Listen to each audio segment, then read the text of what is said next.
what's going on YouTube? It's your boy Rico and I'm back with another video. Today we're going to talk about sneaker reselling for beginners, and I'm going to show y'all exactly how to start up something like that. So if you're into sneakers as much as I am, this business model is very duplicable, okay? And there's many people having success doing it. So first we're going to talk about startup costs. Then we're going to transition into how it works. I'm going to let y'all know some challenges of the game, also pro tips to take you from just having a couple pairs to having a full inventory. So y'all know how we do it. Let's jump right into it.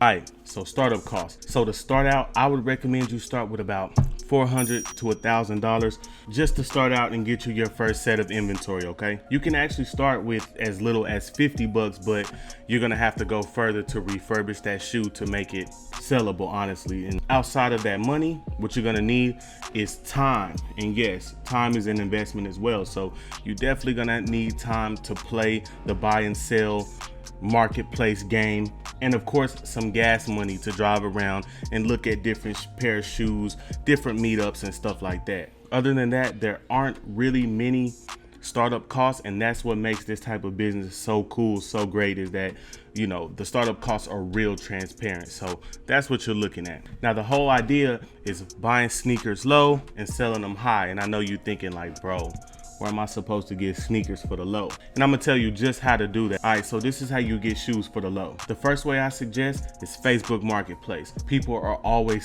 selling you sneakers on Facebook Marketplace. If not Marketplace, then they actually have dedicated sneaker buy and sell groups on Facebook in your local area. I'm almost 100% sure of it, as it is like 1 million of them here in the Dallas-Fort Worth Metroplex. That's actually where I sourced about 80% of my shoes. Also, check eBay, check Craigslist, exhaust all your different options. Wherever people sell stuff out of their closet, wherever people sell their items, that's where you should be looking.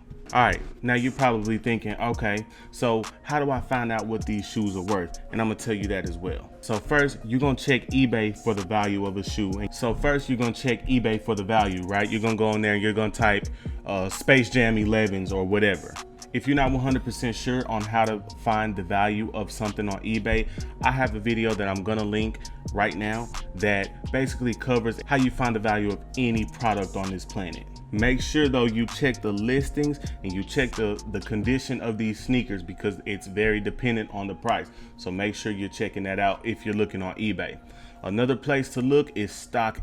Stockx will give you a good idea of what a sneaker's value is. However, keep in mind that usually when it comes to Stockx, these are really, really high quality, high condition sneakers. All right, so keep that in mind. Don't go buy some beat up 11s and think you're about to go sell them for 200 or 350. It just don't work like that. Make sure you check the condition. Now I want to transition into some things to know, okay? And also some pro tips when it comes to reselling sneakers. The very first thing that you need to do is have a plan. And I know ideally we want to sell everything. We want to sell Louis, Gucci belts, all type of stuff. But when you're starting off, it's really important to find one thing, which I suggest just sneakers. It doesn't have to just be Jordans or Yeezys or Pumas or whatever. Just stick to sneakers. When you jump around to too many things in the beginning, you don't give yourself a chance to master one aspect of the game. And trust me, the better you are at the game, the better profits you can make. As I mentioned earlier, condition plays a heavy role in the value of a shoe.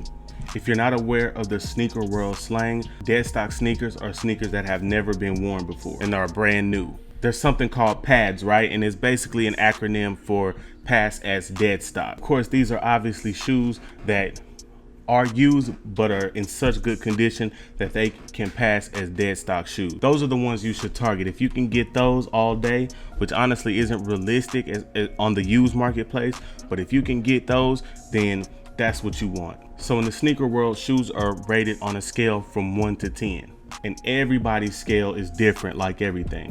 For the most part, don't accept nothing less than an 8 out of 10. Anything else, in my opinion, would need restoration. And like I said earlier, that's not really the point of this video. So we'll talk about that in another video. Another pro tip, get you an Instagram account for your reselling business. Get you a Facebook business page for your reselling business. And you may feel like you can solely rely on buy and sell groups, and honestly you can, but you shouldn't. What having an Instagram page for your reselling business and a Facebook business page, what that does is not only put more eyes in front of you, but it serves as sort of a catalog, an inventory catalog. You're gonna get tired of the, hey bro, what all you got? And you having to go down the list and text them or whatever, everything you got, or send pictures of everything you got. So just send them to your Instagram page, send them to your Facebook business page, and there you go. You don't have to do that.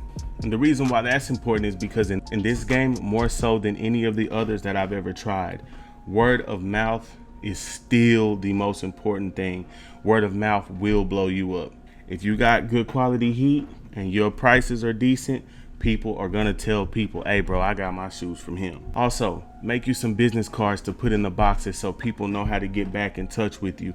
There's several times I ran into people just randomly and said, hey bro, I bought some shoes from you before and I couldn't find your number anymore. So make sure you give them a business card with your Instagram account, with your Facebook account.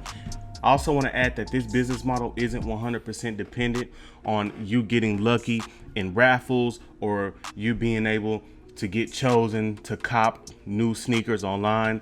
It's not dependent on that. Another tip I'm gonna give you: find a consistent source. All right, and I'm not necessarily talking about a wholesale plug or anything, just a consistent source of good shoes. And here's my example. So I had a guy I used to buy all my shoes from, right? And we were in the same buy and sell group. It started out with a pair or two here and there, and honestly, it was for my own personal, wear. But then it became at least weekly, right? Because he was always posting pass as dead stock shoes for the low in there. And it's like, I asked him one time and he was like, pretty much, bro, I buy shoes for retail. I might wear them once or twice and then they go in my closet. And so instead of them sitting in my closet, I just sell them or whatever. And so I told him, bro, sell them to me. You got somebody who's gonna, I'm like, bro, sell them to me. You got somebody that's gonna consistently buy them. And so we developed that relationship. He's still a good friend of mine to this day. And while he does not sell his shoes anymore, just him when he did really helped my resale business when I had it.